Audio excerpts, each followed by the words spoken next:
You like predictions because it gives you an opportunity to go, well, I got this one right and it was never in doubt and this creator is an idiot and I know more. That's why people like predictions, right? That's where the fun's at. When really, football makes an idiot of us all. In reality, we can try to predict what will happen, but as this season's Champions League has proven, it ain't easy. What's up? I'm Adrian, and here's a video of me reacting to my Champions League, who I love and hate in the Champions League semifinals video. Well, sorry, no. The alternate title I went with was my Champions League semifinals predictions, but some people are misguided and believe it's a video of me declaring who I like and dislike. What? You bet against my team? That's because you're a hater. No, it's just because I've watched both teams and think that one's better than the other. That's it. God, I'm getting more and more jaded with every prediction video. First off, let's dispel of a rumor that I get everything wrong in the Champions League and you should bet the opposite of what I say. I'm not 100%. I'm just as trash as anyone else out there who makes predictions for the whole internet to see. And if you count the group stage and all of the rounds coming into this, I was sitting pretty at 71.4% accuracy. Hey, C's get degrees, baby. 20 out of 28, so yeah, about as average as they come. But still, you funny boys are gonna be saying, oh, LeMayo, just bet the opposite of him. Pff, go ahead, because you'll get like 28.6% of your predictions correct and look like a Dumbo. So be my guest, all right? And you know what's hilarious? The next team is responsible for 3 of those 8 incorrect predictions. That's almost half of them. So yes, let's start with Spurs taking on Ajax. Take it away, past Adrian. Ajax, no suspensions, relatively clean bill of health, and I think they'll provide Spurs with their first points dropped at their new stadium. Ooh, wrong there already. West Ham beat them to it because Tottenham's domestic form is really hurting right now. But carry on. What did you have next? In fact, I think they'll beat them in London. Okay, everything is going swimmingly so far, as of course we know that Ajax won 1-0 in London. 2-1 Ajax in London. Okay, well, come on. Close enough, right? And did I get the prediction right, or have I officially entered lucky charm status for Tottenham and can take full responsibility for them advancing to the final? 4-3 on aggregate, 2-1 Ajax in London, and a 2-2 draw in Amsterdam. It's going to be a hairy one for them, though. It's going to be stressful for the Ajax fans. No, I had it. I had almost 100% of it correct. 95 minutes in and I was a genius. Add another second to the clock and Spurs have done it once again, man. It's insane. They have better plot armor than half of the characters in Game of Thrones right now. They are dead.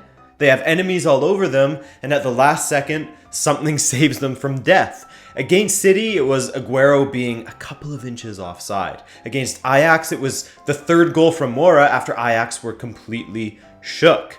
Tottenham took it to them, and they got him shook. They were rattled, but they were seconds away from being eliminated. I'm not even mad, though, to be honest, because Tottenham's story is incredible. Do I want my predictions to be right? Yes, only because it's annoying as f to see keyboard warriors in the comments going, oh, LeMayo, you absolute idiot, I told you Spurs would make it. As if these guys weren't bricking it in the 94th minute. So yeah, for that reason, I like getting my predictions right because I don't have to put up with the Warriors. Different kind of warrior from Spurs themselves, though. Those are the true warriors, man. Talk about a never say die attitude. Talk about a survivability that rivals that of a cockroach. That's a bad example. I'm not calling Spurs cockroaches, just remarking on their storied abilities to survive nuclear blasts, though that could also have been proven to be a myth. I don't know. Whatever. I'm getting super off track, but the point is, for the 3rd time in a row, I was wrong about Tottenham. The first time, I shrug my shoulders and put up my hands and say, wow, I'm an idiot.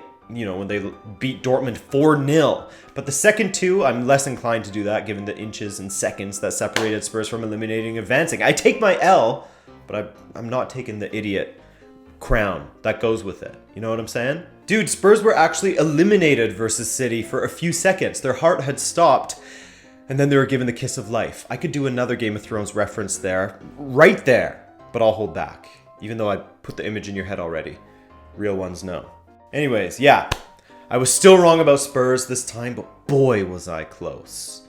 I'll get you sometime, Spurs. I'll get you. Now, speaking of which, you Spurs fans better be nice to me in the comments, or else I will predict that Spurs will win the Champions League. And guess what will happen then? So you tread carefully, my friends. Tread carefully. And now, since you guys get open season on me in the comments and I have to put up with a ton, now I get my nice little slice of retribution that I sort of treat myself to once every reaction video. You are a dumb prick! Liverpool over Barca? Grow up, you clown. Doesn't know what he's talking about. Bet against this guy and you'll win. He is clueless. Who lets Canadians talk about football, lol? Dude, you are full of shit. Thanks to him, the genius of this man may have finished off the tie already.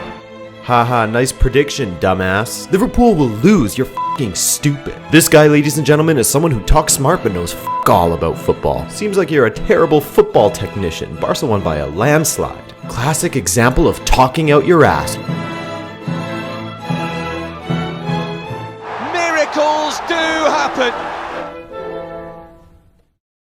Oh, don't you love that? Of course that wasn't aimed at all Barcelona fans, just the ones who were being dickheads in the comment section.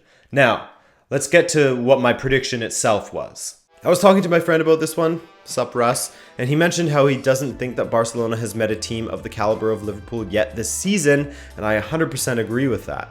Nobody in Spain has provided the kind of challenge that Liverpool will. It's a bit of off-season in La Liga, in my opinion. They aren't strong as usual. And I think that Liverpool showed that in both legs. Sure, they lost 3-0 in the first leg, but the score did not represent the flow of the match itself very well. It did represent the fact that one team took their chances and another didn't, but even in that loss, Liverpool dominated the play. I mean, how often do you see Barcelona having to submit to the visiting team in the Camp Nou? How often do you see them having to make a defensive substitution in the second half to try to just hang on to a lead because the visiting team is dominating possession and more of the chances, in the second half at least? It's a rare thing, a very rare thing, and Liverpool managed to do it over both legs, but it wasn't exactly comfortable, I'd say. Well, did I say that? The question marks over Barcelona's attackers that aren't named Messi, and for me, Klopp being a better manager than Valverde, I see Liverpool making it through to the final once again. I think that we saw how Klopp is the better manager here, at least in my opinion, as I'm sure this will be debated a lot. But for me, it was naive of Valverde to field the exact same team in the second leg, and to expect a different sort of result. That's the definition of insanity. Klopp made changes in personnel and he said all the right things to the team, playing with intensity and desire. Can you really say that Valverde did the same for Barcelona? He may have tried, I'll give him that, but it sure didn't work based on what we saw on the field. Is that a fault of his own? Is it a fault of the players? Because they do have, a history of this now. I don't know. Messi and Coutinho will cause havoc. Okay, so you were sounding great until you said Coutinho would cause havoc. The opposite of such was true. Barcelona hasn't been up to standard, and Messi's performances have helped to hide some somewhat lackluster stretches from Barcelona over the last few seasons.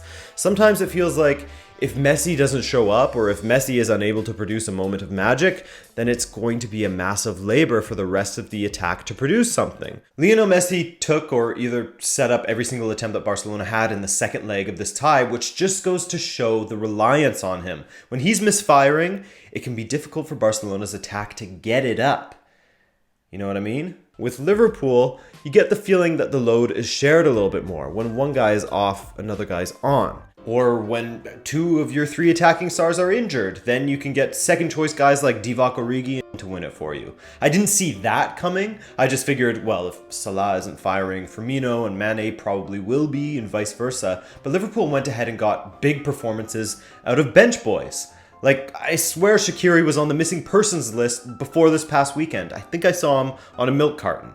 And Alisson will be one of the big heroes of this semi-final. I expect big things. He's going to be a semi-final winner for them. I mean, he was good, but I wouldn't go that far, dude.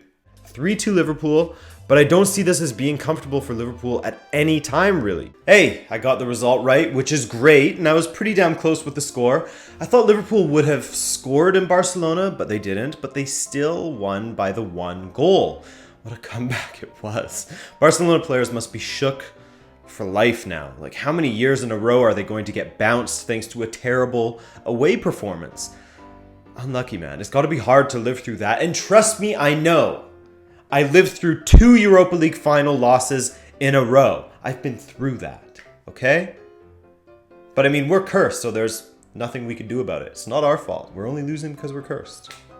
All right, guys, that's all from me today. So I only got 1 correct out of the 2. 1 is better than none. And reading through the comments, there's a few of you that got none. Most of you got 1. And a few of you got both. So good work, everybody. I hope you enjoyed this video. Don't get too butthurt, you guys. All the same, calm down with the name calling. You guys are crazy. And yeah, that's it from me. No Champions League next week, but I'll have a sick player bio for you and some FIFA this weekend before that. So yeah, take care. And hey, I'm serious, Spurs fans. I will predict that you guys win the Champions League if you are mean to me in the comments. So do not tempt me. I'll do it.